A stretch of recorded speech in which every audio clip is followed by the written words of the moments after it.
Capernaum tells the story of Zain, a 12-year-old Syrian refugee who lives in the slums of Beirut, Lebanon, with his family, meaning his parents and his many brothers and sisters. While serving a 5-year prison sentence for a violent crime, Zain attempts to sue his parents in court for not only child neglect, but for bringing him into this cruel world in the very first place. The rest of the film is presented in a flashback format, focusing on Zain's struggles and on how he got into the situation. Being a gutsy streetwise child who fled his negligent parents, we witness him surviving through his wits on the streets, encountering and taking care of an Ethiopian refugee and her infant son, and leading up to his eventual crime, imprisonment, and his seeking of justice in court. This film is, as of now, the highest grossing Middle Eastern movie of all time, becoming somewhat of a blockbuster, especially in China, where it made $53 million out of a total of 68 that it made worldwide. So that's pretty great, especially great to see such films that have this kind of unexpected success that also feel really important. This film is anything but flashy, anything but spectacular. It was actually made with a cast of non-professionals who play characters in the film whose lives closely resemble their own. The actress playing the Ethiopian refugee, for example, who has problems with her fourth immigrant document, actually got arrested during the filming of the movie, just as she does in the film as well. There was a script written for the film, but allegedly the writer-director would frequently ask her performers to react spontaneously using their own gestures and their own words. And if their instincts would tell them to diverge from the written script, then she would adapt the screenplay accordingly. And that really shows, because the camera in this film, it's always this handheld camera, it's this handheld motion, and you always get the sense that the camera is always following the character's actions, but it's never actually anticipating them. And I thought that was great. This film doesn't feel contrived in the slightest. When this film hits you, it genuinely feels like a real punch in the face. Now, the trial during which Zain is suing his parents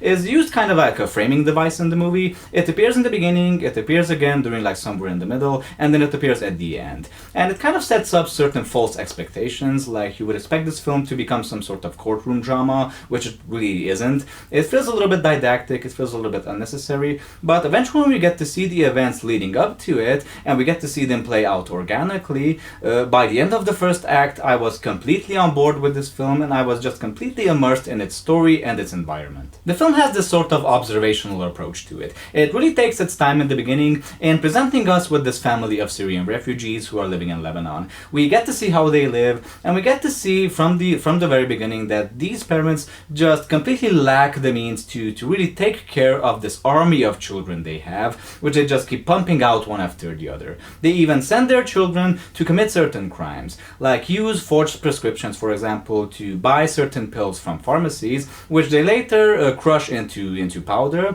and which they soak into cloves, which their mother later sells to drug addicts in prison. So pretty nasty stuff. And that's just the beginning of what this family, and of what probably many others, would be willing to do in order to survive, who are living in similar situations in this extreme poverty. I don't think the film goes as far as to create empathy for the parents. I mean, they are churning out these kids one after the other, despite them knowing completely well that they don't have the means to take care of them at all. But at the same time, you sort of kind of understand their situation. I mean, these are not evil people, but they are a family of refugees who have this sort of questionable legal status. Basically, they are non-citizens because they lack the proper paperwork in order to be living where they are living. And that's basically, I think, the crux of the movie. You need that special paper. You need that paper in order to move from one country to the other, in order to be able to work, to go to school. Basically, you need that piece of paper that confirms that you are a human being. And if you lack that, then I'm sorry, then society won't be able to accommodate you.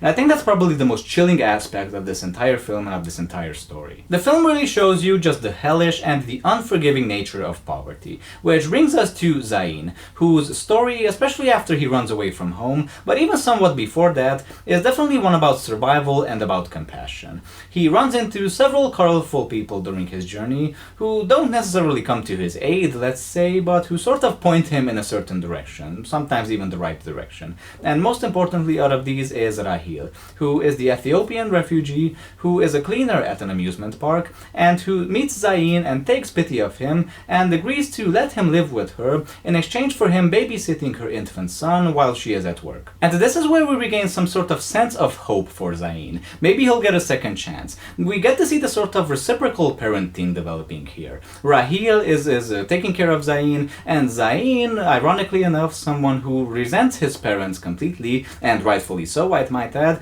will have to start becoming the sort of parenting figure for this very small child. And he is not incapable of that in the slightest. I mean, we got to see him in the beginning of the film being incredibly bossy and being basically the man of the house, much more of a man than his father is. We've seen him being incredibly protective of his sister and taking care of her. Now, we've seen that failing, but maybe now he'll get a second chance. But it turns out it's all too good to be true, despite all of them bonding excellently and despite all of them, especially Rahil, having the best of intentions. But her having problems of her own with her very own migrant documents will eventually get her into trouble. She will eventually be arrested and taken away by Lebanese authorities, and Zayn will be right back on the streets, but this time with a baby to take care of. And this is by far the most harrowing and the most heartbreaking, but also heartwarming parts of the film at the same time.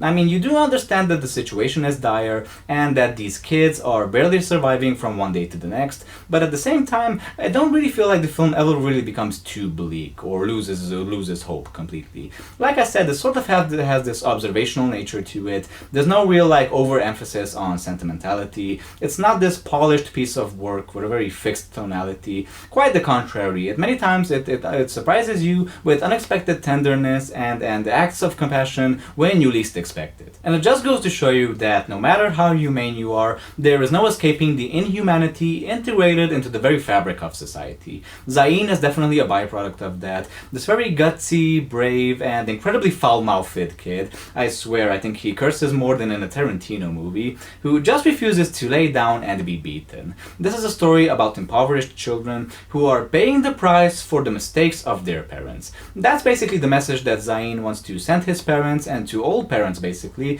Just stop continuing to have kids if you cannot take care of them. So that was my 2 cents on Capernaum, folks. I highly recommend it. I definitely think this is an important movie and a pretty good one at that. The acting in it is just over the roof. It's definitely not a joyride of a film. Sometimes it's pretty heartbreaking in certain moments, but it's also quite heartwarming in others. So I would recommend it. My question to you guys would be, what are some of your favorite films about refugees or immigrants who are trying to survive and trying to make ends meet in a foreign country? Very curious to know about your answers. Don't forget to leave them down below in the comment section. Thanks for watching my review. If you enjoyed it, don't forget to like, comment, and subscribe, and hit that notification bell so you can see me later in other reviews. And what can I say, folks? Until I'll see you again, I hope you continue to be cool and to remain awesome and all that stuff. And what can I say? Hope to see you soon in the next review.